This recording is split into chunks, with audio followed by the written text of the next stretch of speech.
how to engage each other with standard formats, and tying that into some of the other government programs that are going on. I mentioned full of community, you've got private sector preparedness, etc. So it was a very robust conversation with a lot of recommendations for the public sector. The other thing that was discussed was recommendations for the private sector. You know, the sense was that the private sector needed to embrace a common regional approach to effectively involve itself with the states. And then also by virtue of attending regular urban area security meetings, regional meetings like the All Hazards Consortium, to really start to become part of the emergency management community was felt to be an important recommendation for the private sector. And then we focus on specific projects or efforts. I'll talk more about that in a later slide. And then we need the private sector to provide recommendations and candidates.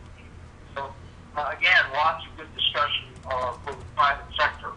Basically, these recommendations gave us a number of, highlighted a number of gaps and issues. For example, right now there are limited established channels for integrated operational planning. So the sense is that there are ways of doing specific planning with the chemical sector or the nuclear sector or the energy sector, but those are one-offs, and there's not there are limited channels for that. It's essentially we need to bridge state and local government efforts, that we need to provide situational awareness for the private sector through different mechanisms, that regional catastrophic planning be conducted on a regional basis, because if you're a company cuts across several states, if there's a common approach, it's much better for those regional companies. And then, as we said earlier, building private-public engagement mechanisms for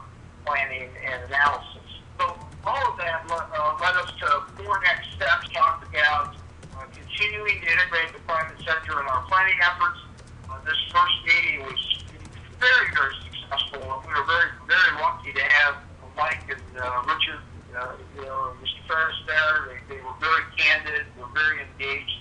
We need to expand that multi-fold. We also need a regional inventory of both public and private projects. There's a good inventory that's involved government initiatives that, things like and these were briefed out at meeting, things like the Delaware River Infrastructure Protection Project, which is a $10 million plus project with the Coast Guard, and New Jersey, Delaware, Pennsylvania involved in that. The Delaware Valley Intelligence Center, a 5-year project out of Philadelphia to get engaged with private interests. FJ and the National Capital Region and throughout the region, the Regional Credentialing and Access Management Initiative is really key disasters so that private interests about the impacted area.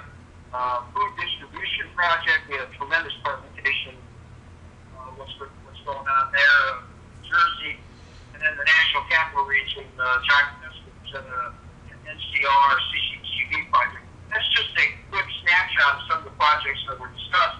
But we need to also get our arms around the private projects that are out there in addition to that.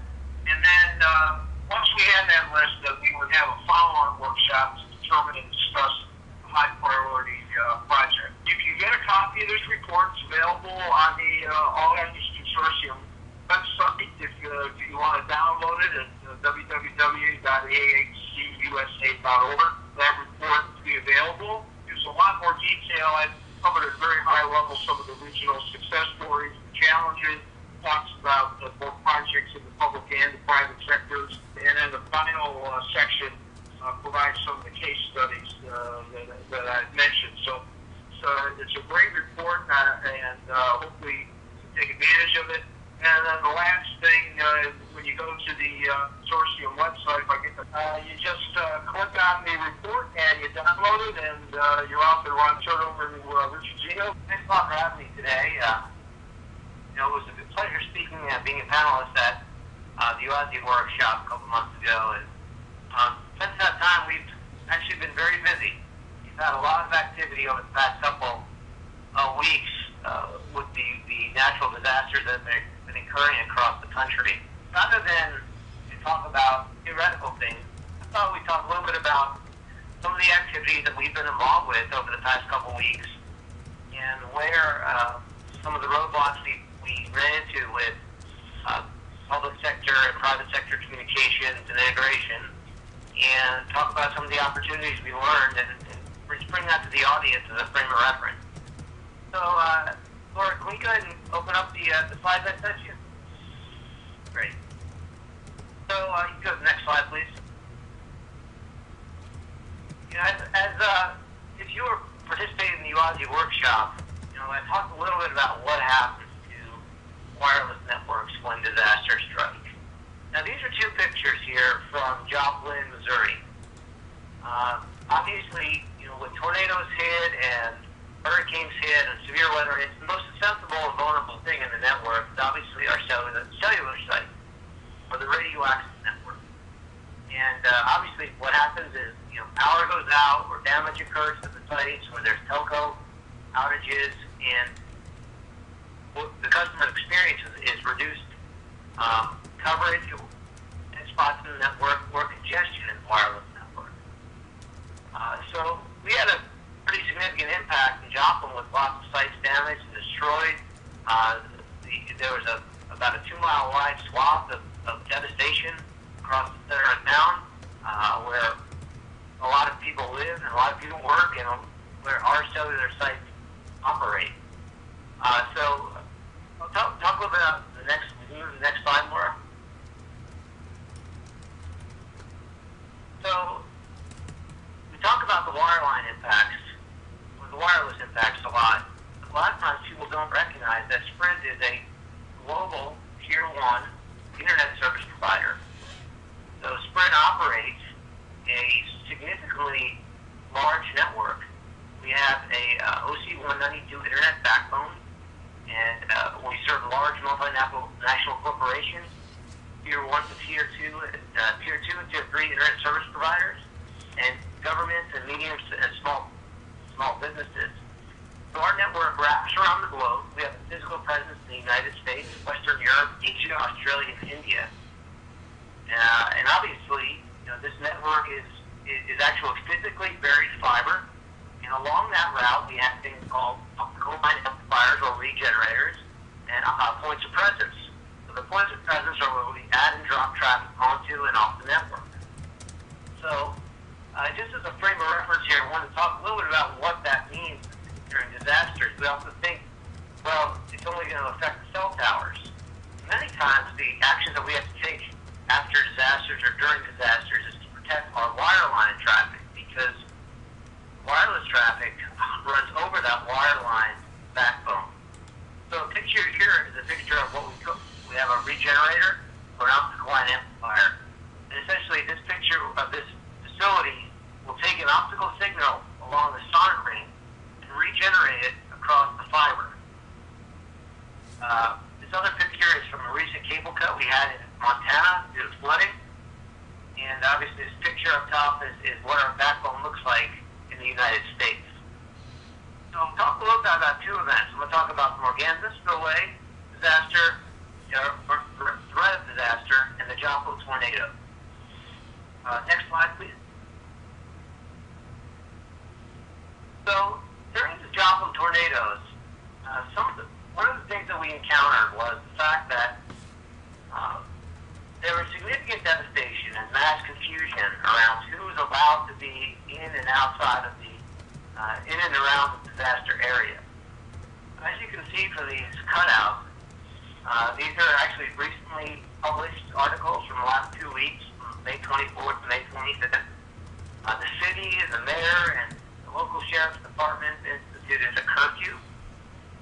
They instituted permits required to be around the disaster areas.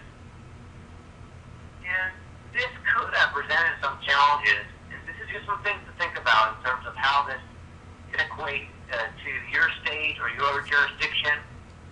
If a tornado devastation or scale hit your area, would you consider telecom essential service providers? We didn't have a significant amount of issues. If you flip to the next slide,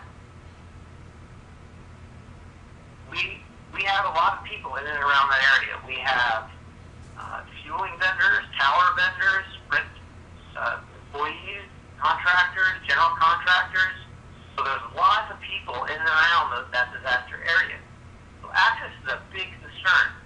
We didn't have to. We thought about we need to get an aerial reconnaissance of the network. We need to have a helicopter and engage our flight ops team. Would the FAA grant a waiver to the temporary flight restrictions around Joplin? So these are all questions to think about.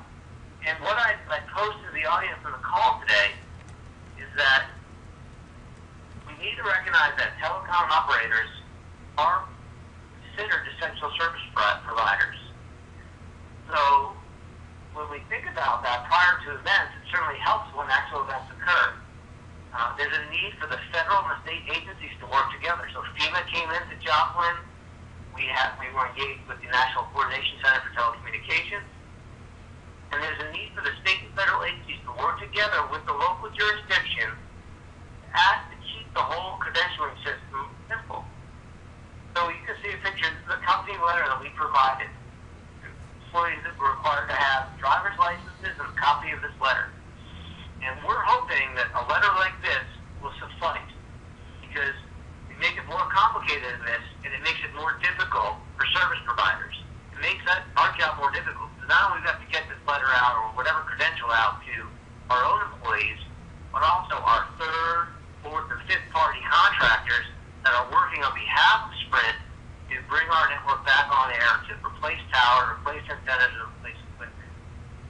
So whatever we do, we encourage it. We ask that we keep this process simple. States like Louisiana have a great standard operating procedure. So just something to think about. And Joplin was not a major issue in terms of our access. The letter worked fine. We were able to coordinate to the National Coordination Center, who spoke to the states to gain permits ahead of time, so we can work through the night and not have the restrictions of the curfew enforced upon us.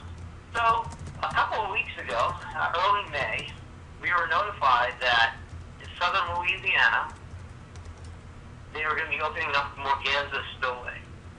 So the Morgana Spillway is operated by the U.S. Army Corps of Engineers. And the last time this was opened was in 1973. And the whole purpose of the spillway is to divert water away from Baton Rouge and away from New Orleans into the Atchafalaya River Basin. Well, this map here shows a fairly large area that was going to be inundated with water. The diversion obviously seemed necessary with the rain events and all the snow melt to protect the major cities. So you flood farmland and non-populated areas to save many. And the trade-off is obviously creating a severe flooding situation with the Atchafalaya River Basin.